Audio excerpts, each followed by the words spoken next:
هومرز اكاديمي قدمت المعادله الصعبه وحلت لك كل المشاكل اللي انت ممكن تقابلها في اي مكان تاني وفي اي كورس او دبلومه ممكن تدرسه. اول حاجه بتقدم لك افضل مناهج دوليه معترفه، لا اما المرجعيه بتاعتها جايه من امريكا او من انجلترا.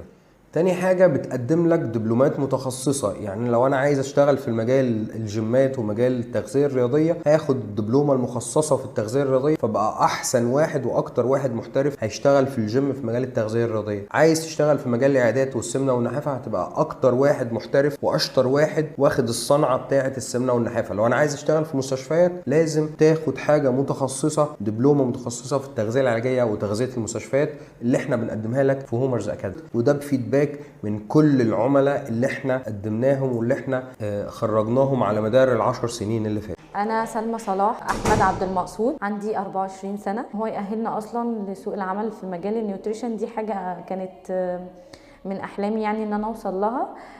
فبجد مبسوطة جدا جدا جدا.